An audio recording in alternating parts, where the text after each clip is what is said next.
Nós vamos abrir a nossa Bíblia no livro de 1 Reis, primeiro livro dos Reis, no capítulo 19.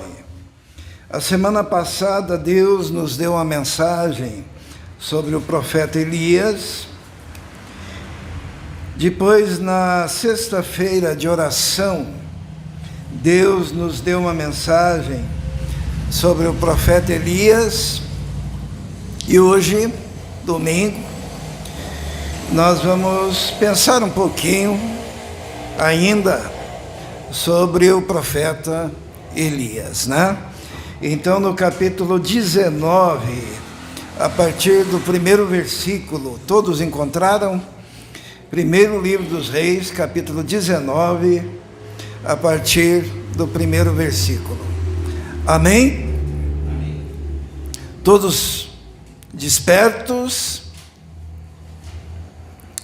Então, nós vamos nos colocar em pé para a leitura da palavra do Senhor. 1 Reis 19, a partir do primeiro versículo. Ora, Acabe contou a Jezabel tudo o que Elias tinha feito e como havia matado todos aqueles profetas à espada. Por isso, Jezabel mandou um mensageiro a Elias para dizer-lhe que os deuses me castiguem com todo rigor, se amanhã, nesta hora, eu não fizer com a tua vida o que você fez com a deles. Elias teve medo e fugiu para salvar a sua vida. Em Bérseba de Judá, ele deixou o seu servo e entrou no deserto, caminhando um dia.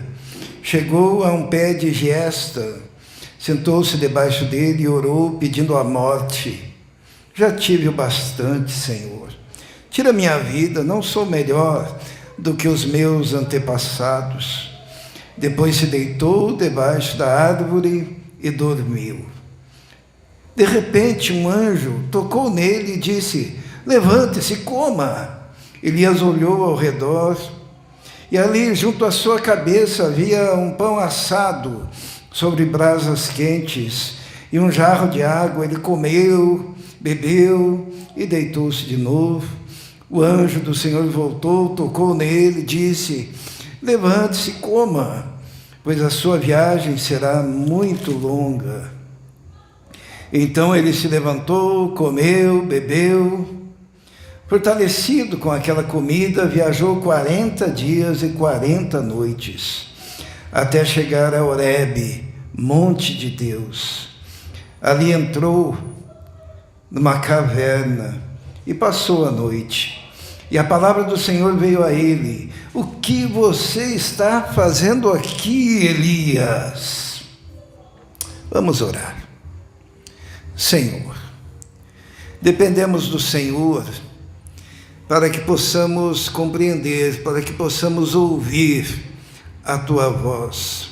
Se o Teu Espírito não nos envolver, nós nada conseguiremos em relação à Tua presença e à Tua graça. Por isso nós nos colocamos neste momento nas Tuas mãos.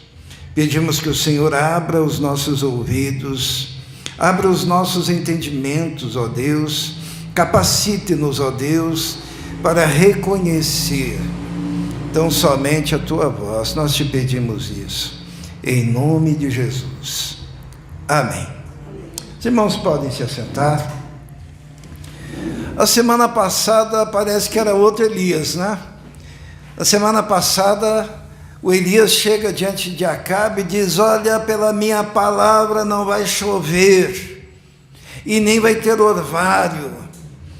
E daí ele teve que fugir porque queriam matá-lo. E ele foi lá para aquele riacho, né? Riacho de Querite.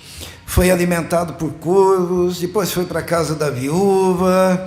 E por 3 anos e meio procuravam para matá-lo e não conseguiam encontrar. Mas daí, quando Deus fala para ele ir até Acabe novamente, ele chega e diz: manda dizer que Elias está aqui. Só que agora nesse capítulo 19, nós encerramos essa leitura com o Senhor chegando para Elias, que estava escondido numa caverna, que estava deprimido, que queria morrer.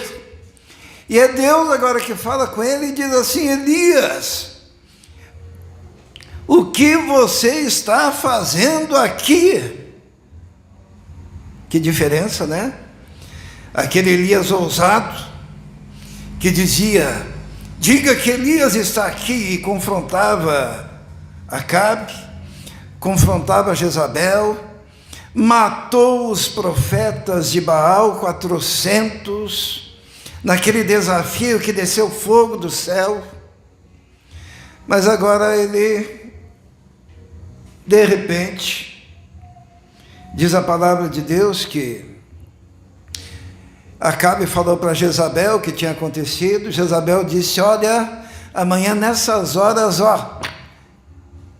ele estará morto. E mandou avisar Elias. E diz a palavra de Deus no versículo 3 do capítulo 19, Elias teve medo. Elias fugiu para salvar a sua vida.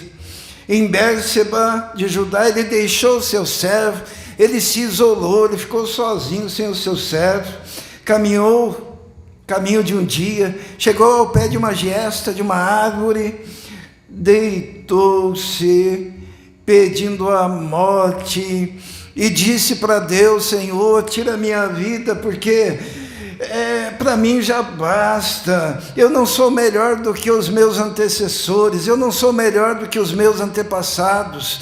Os irmãos se lembram daqueles profetas que estavam escondidos, 50 numa caverna, 50 na outra caverna, e de repente Elias estava pensando: eu não sou melhor do que eles. O que faz um homem que acabou de fazer uma obra tão grandiosa, de repente, cair num profundo estado de depressão, de angústia, de sofrimento, de dor? Ele não queria mais viver, deitou-se e dormiu. Ele pediu a morte, pediu: Senhor, tira a minha vida, porque ele não tiraria a própria vida. Mas quando a pessoa está num estado assim de depressão, de angústia, de sofrimento, ela quer fazer o quê? Ela quer dormir, e muitas vezes ela não tem vontade de levantar. E era o que estava acontecendo com Elias. Diz que Elias deitou debaixo daquela árvore e dormiu. Sabe aquele sono da angústia, aquele sono do sofrimento, aquele sono de tentar esquecer os problemas, aquele sono de tentar sair daquela situação e daquela realidade. O que aconteceu com o profeta Elias? Depois de ter feito algo tão grandioso, essa exaustão espiritual, esse vazio angustiante. Eu tenho a impressão que o que aconteceu aqui é que no começo do ministério dele, quando ele surge, quando ele vem lá de Tisbe e fala com Acabe, imediatamente queriam matá-lo.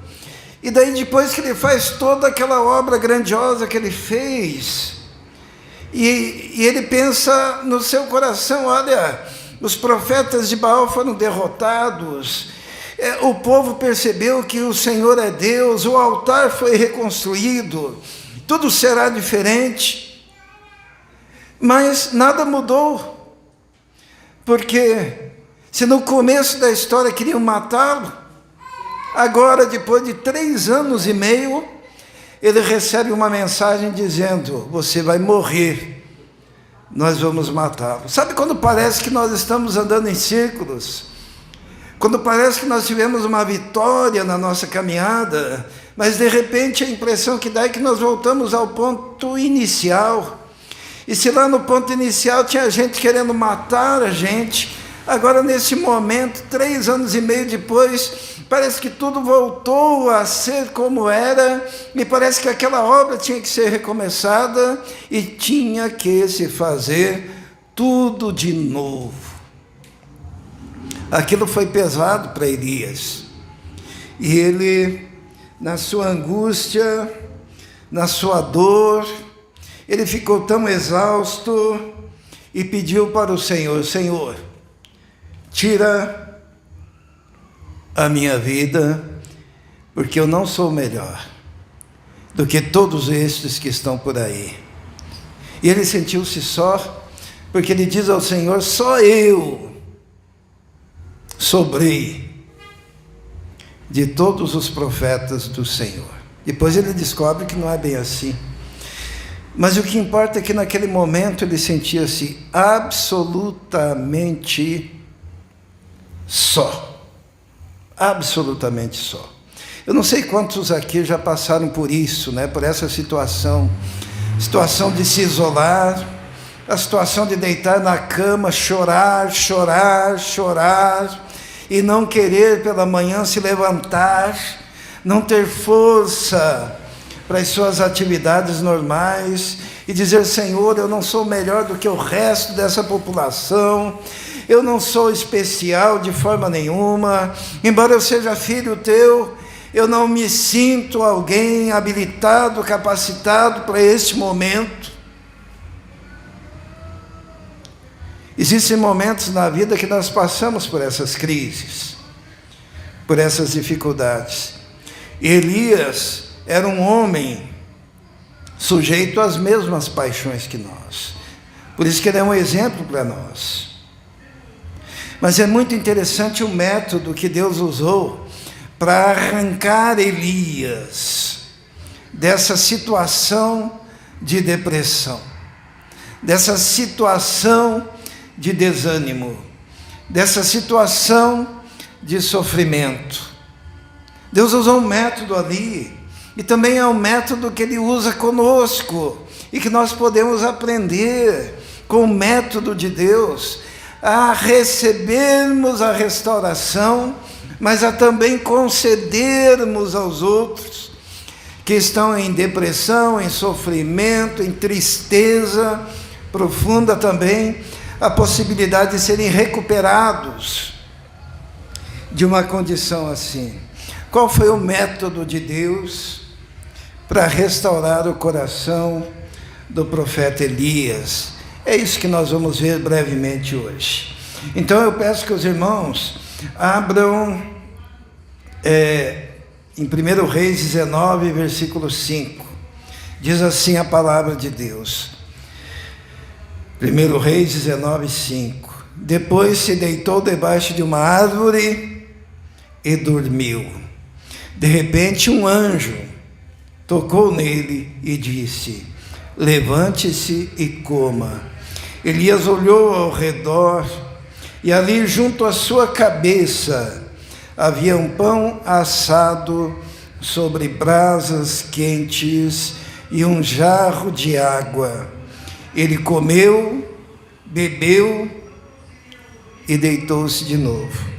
O primeiro método que nós encontramos aqui, quando Deus quer recuperar, restaurar o coração de alguém que está profundamente angustiado, decepcionado, desistindo da vida, desistindo de tudo, eu chamo de um método do pãozinho quente. Sabe o que é o método do pãozinho quente? É quando Deus, Ele regimenta os seus anjos lá no céu para preparar nas brasas um pãozinho, né? Lógico que é o pão daquela região, que é um pão diferente do nosso pão, mas eu gostaria que os irmãos entendessem, né? O que é sentir aquele cheirinho de pão quentinho, feito na hora, tendo as brasas ali do lado, e aquilo evoca as lembranças para um profeta que era da roça, para um profeta que era do interior, para lembrar dos cuidados da sua mãe, para lembrar daquele cheiro da infância, daquele cheiro dos momentos de comunhão e de intimidade. Parece que não é nada isso, né? Um dia eu estava tão triste, estava tão preocupado, e alguém me ofereceu um pãozinho quente. Sabe de que maneira? A Rebeca diz: pai, vem comigo. Mas o que você quer, filha? Não, vem comigo, não fala nada. E eu peguei o carro, ela entrou no carro e fomos, eu não sabia para onde eu ia.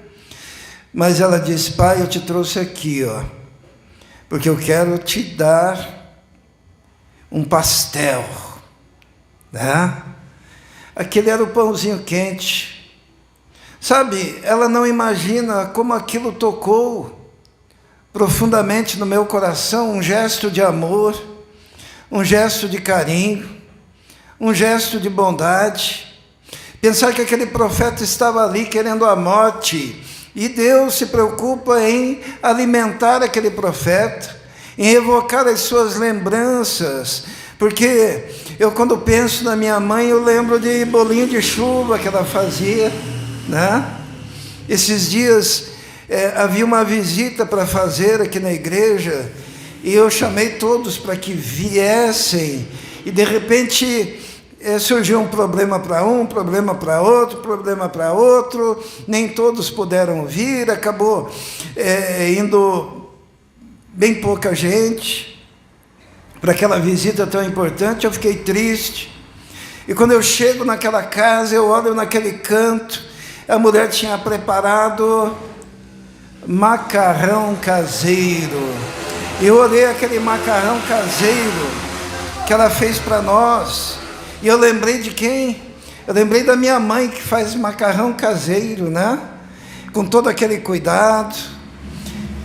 Sabe quando as lembranças são evocadas e o coração é aquecido, e de repente você não se lembra daquilo que parece ruim, mas você se lembra daquilo que parece bom, daquilo que evoca a sua lembrança da infância, aquele que invoca o calor de estar junto numa reunião familiar. E Deus, então, Ele prepara um pão quentinho nas brasas, acorda o profeta e diz: se levante, coma, lembre, recorde, tenha emoções e sensações pelas quais você já passou, e veio refrigério para a sua alma, e veio refrigério ao seu coração. Nós não imaginamos o que significa levar um pãozinho quente, né? Eu não sei se a Miriam de vez em quando não acorda e pensa: vou fazer um pãozinho quente para o pastor Brasil, meu pai. E inesperadamente ela chega lá na casa do pastor Brasil com um bolinho de chuva, com um pedacinho de torta, né? Com uma carninha que ela fez, e pensar: meu pai vai gostar. E ela pensa que está só, sei lá, lembrando dele, fazendo algo. Mas imagine o coração aquecido e alegre. E quando a pessoa está triste, e quando a pessoa está angustiada, e de repente encontra-se com o filho, como aconteceu comigo esses dias, e o Israel, ele olha para mim, me dá um abraço forte, e com os olhos cheios de lágrimas, ele diz: você é o meu mentor, você me dá mentoria. Ele imagina que não significou muita coisa, mas o meu coração foi aquecido e arrancado de uma situação de tristeza, de dor, gestos, pequenos gestos, porque você pode fazer o contrário também. Você pode dar de presente um escorpião, né? Já pensou? Encontrar com alguém que te xinga, encontrar com alguém que diz que você é incapaz, encontrar com alguém que diz que você é amaldiçoado, que a sua vida nunca será abençoada. Qual mais gostoso? Um cafezinho, um pãozinho quente, um abraço. Era o que o profeta precisava naquele momento. E Deus, na sua sabedoria, Os irmãos já pararam para pensar que o céu se moveu para levar ao profeta um pedaço de pão?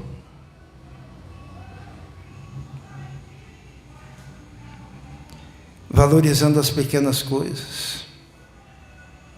E lembro da Vitória: pai, eu quero te mostrar uma música. Ela se importou, e eu ouvi, fiquei comovido, disse, refrigera minha alma. Sabe o que é refrigerar a alma? Quando a alma está apertada e você recebe aquele frescor de um momento inesquecível de carinho. Deus, quando quis restaurar o profeta Elias, o primeiro método que ele usou foi o método do pãozinho quente. Eu quero desafiar os irmãos a se lembrarem de alguém para levar um pãozinho quente. Pode ser um chocolate. Pense em alguém aí. Pode ser uma bala. Pode ser um abraço. Lembrei de você. Eu vim te dar um abraço.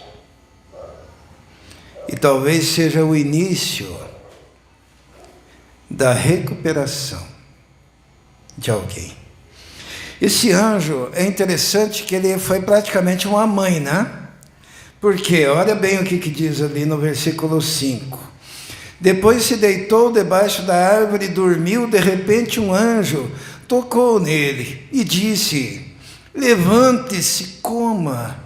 Elias olhou ao redor e ali, junto à sua cabeça, havia um pão assado sobre brasas quentes, um jarro de água. E ele comeu, bebeu, deitou-se de novo e dormiu.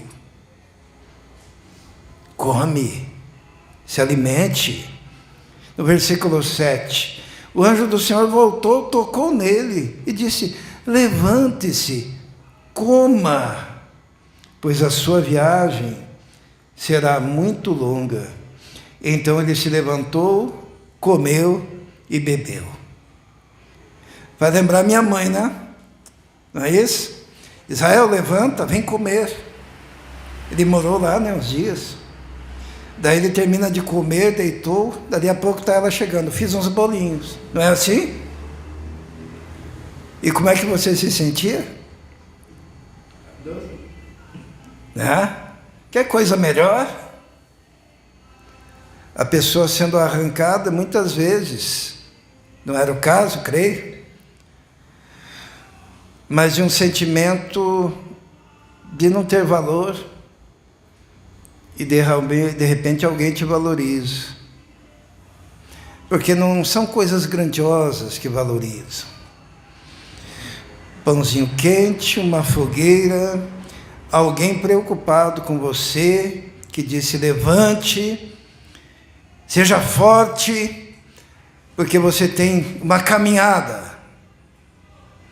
E nessa caminhada você precisa de força. Sabe, eu estava pensando nisso daqui, e me lembrei de um homem na Bíblia, que não ganhou o pãozinho quente, que não ganhou esse carinho, que não teve a oportunidade de voltar à reminiscência da sua infância, para tratar daquelas coisas que ficaram para trás. Tem um homem na Bíblia chamado Moisés, que ele colocava no coração, e nunca se diz na Bíblia que ele tratou aquilo, porque é um homem que foi, quando era bebê ainda, foi abandonado pela sua mãe. Não porque ela quisesse abandoná-lo, foram as circunstâncias da vida, foi o decreto do rei. Imagine uma criança que desde bebê, ela sabe que ficou pouco tempo com a mãe, e mesmo amamentando, ou melhor, sendo amamentado pela mãe, ele não podia chamá-la de mãe, tinha que chamar de mãe a filha do faraó. E cresce longe dos seus irmãos, num palácio, a vida dividida, sabendo que seu povo é escravo. Quantas pessoas andam por aí que foram muitas vezes abandonados pela mãe por uma circunstância da vida, por falta de recursos, de condições, e que precisavam que alguém como esta igreja se importasse e levasse um pão quente, e levasse uma palavra.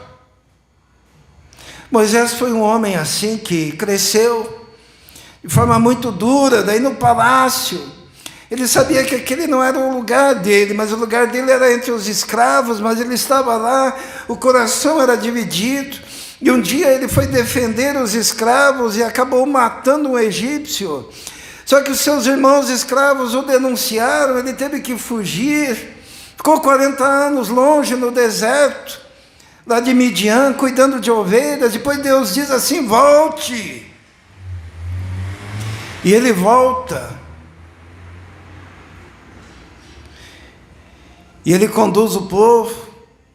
E o povo ingrato, o povo murmurador, 40 anos no deserto, querem água, ele providencia água, querem carne, ele providencia carne, reclamam da caminhada, ele apazigua. Em dado momento dizem para ele: você quer ser rei sobre nós, nós somos todos iguais, e queriam passar a rasteira nele. Quando ele escolhe uma mulher para se casar, a irmã dele diz assim: como é que você vai casar com essa mulher etíope?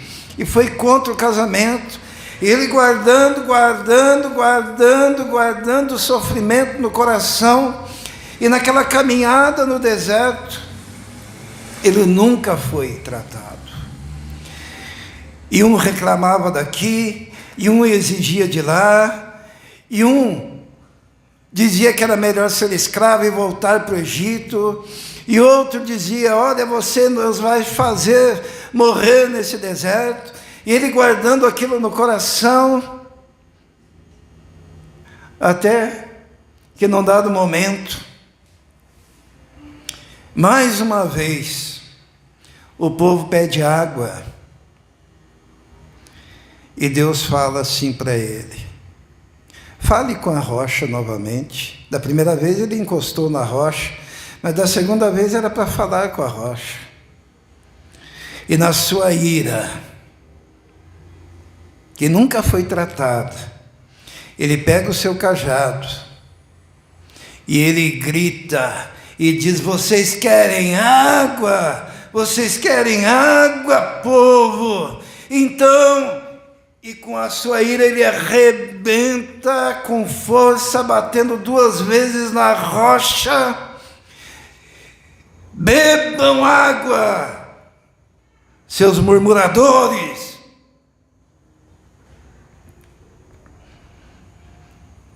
E Deus olha para ele e para Arão e diz: por causa disso, por causa desse pecado, vocês não entrarão na terra prometida.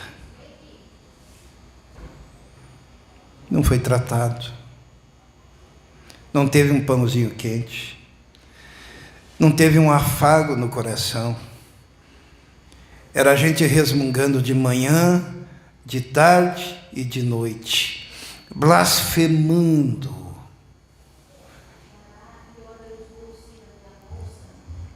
Um dia, vamos abrir lá em Deuteronômio, para nós entendermos o peso de um coração não tratado. Deuteronômio no capítulo 3.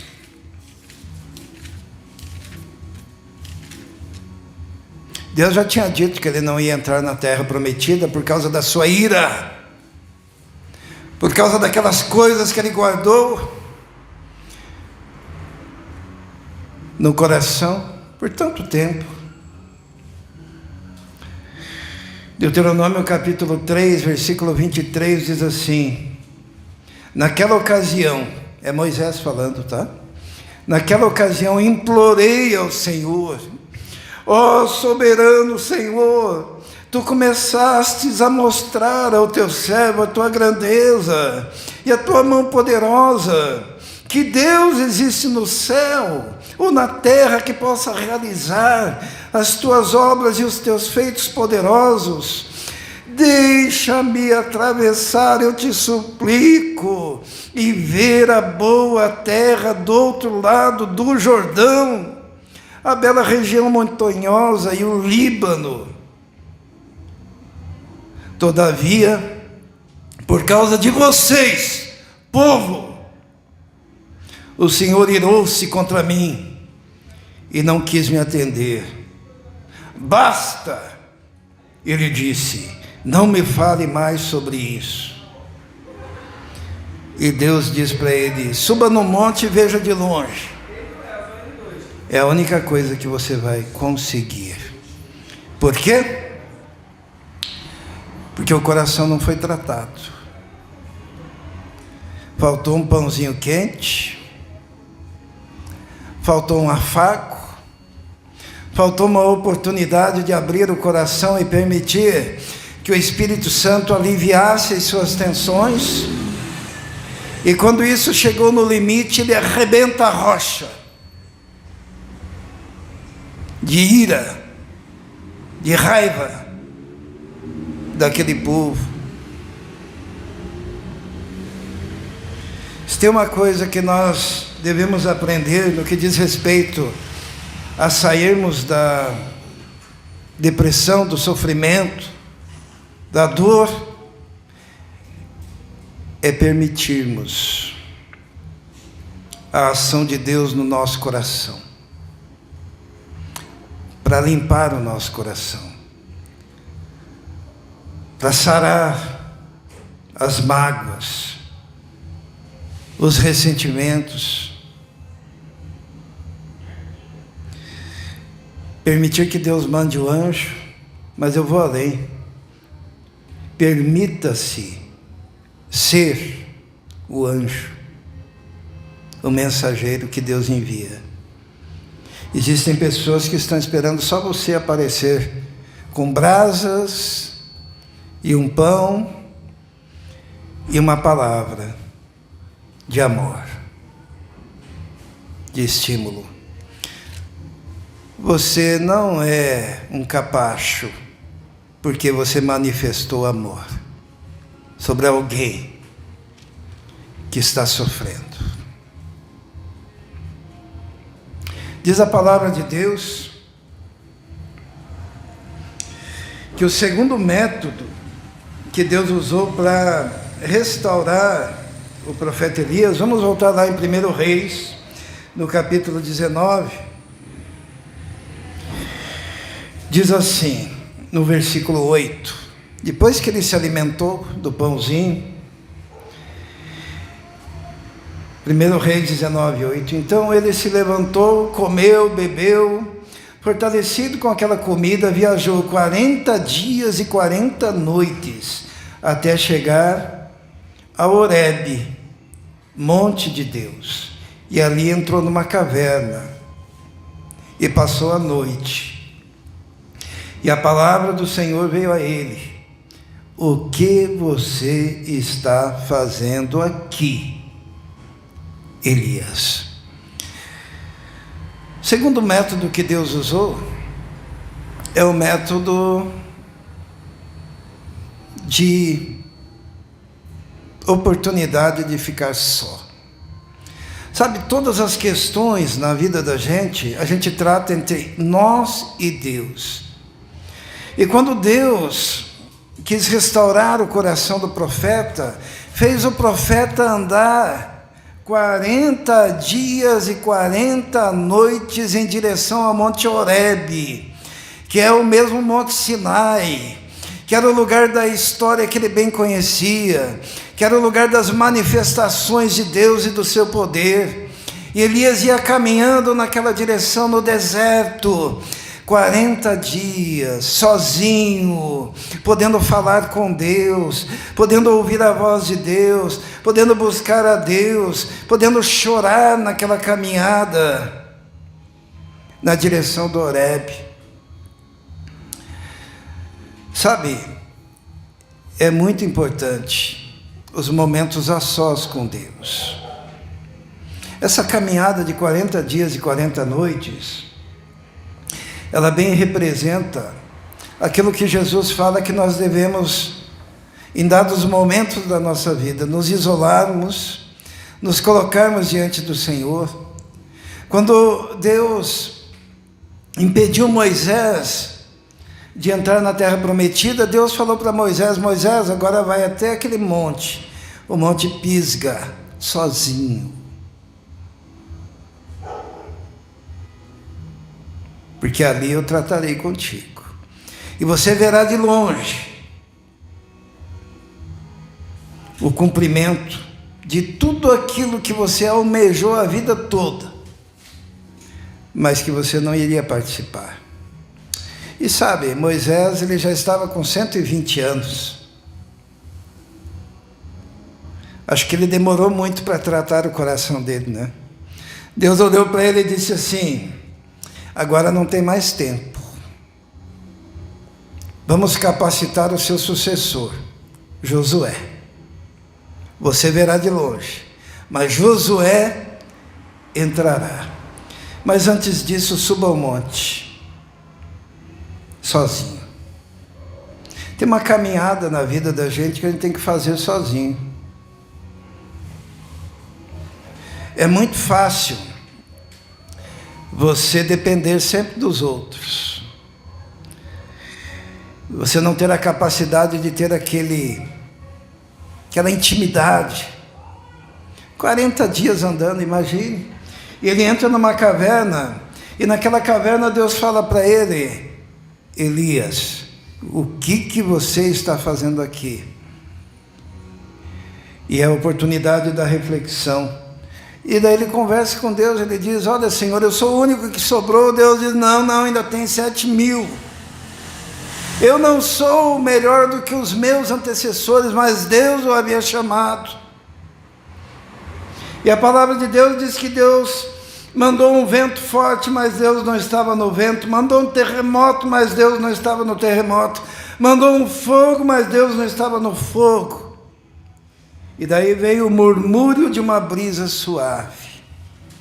E Deus estava naquele murmúrio da brisa suave, falando ao coração do profeta, restaurando o coração e refazendo o chamado daquele homem de Deus. Deus olha para Elias, quando Elias reconhece a voz de Deus novamente, naquela brisa suave, e Deus diz: pois bem, agora se levante. Lembra que ele tinha andado 40 dias e 40 noites? Daí Deus fala assim, no versículo 15: volte pelo caminho por onde você veio. Aquela caminhada até o Horebe era necessária, era um retiro e um reencontro com a voz do Senhor. E daí Deus diz: agora você volte, você vai ungir Azael, você vai ungir Jeú, você vai ungir o teu sucessor, que será profeta no seu lugar, porque eu tenho uma obra para você. O que nós aprendemos aqui é que quando nós estamos envolvidos na obra de Deus, nós não estamos imunes a momentos de exaustão espiritual. Nós não estamos imunes a momentos de profunda tristeza e sensação de incompetência, de incapacidade. Nós não estamos imunes a pensar: poxa vida, mas nós vamos fazer tudo de novo. No começo lá queriam me matar, agora que eu fiz tudo isso, voltei para o começo, querem me matar, e tem mais uma caminhada e depois vão querer novamente me matar, e daí Elias trabalha mais um pouco e daí vão querer novamente matá-lo. Por quê? Porque o homem de Deus, ele obedece, mesmo em face da morte. O escritor aos Hebreus, ele diz assim, que existem duas maneiras de fazer a obra de Deus. Uma é com alegria, e a outra é com dor. Mas seja com alegria, seja com dor, a obra de Deus tem que ser feita. E o escritor aos Hebreus fala então para aquele povo: reverenciem e obedeçam os seus pastores, para que façam não sofrendo, mas com alegria. Sabe, talvez a gente passe aqui também por momentos, né, de perguntar: poxa, vamos começar tudo de novo. Parece que o trabalho até aqui foi vão, e Deus diz: agora vai lá e faça novamente. E daí passa alguns anos, vai lá e faça novamente, como aconteceu com Elias. E às vezes a tristeza vem no nosso coração. Mas existe um jeito. Deus manda o anjo com pão quente, com água fresca, com um braseiro que evoca lembranças, para restaurar aquele que esteja desanimado, sofrendo com dores. Hoje eu quero desafiar você a preparar um pão quentinho e levar para alguém,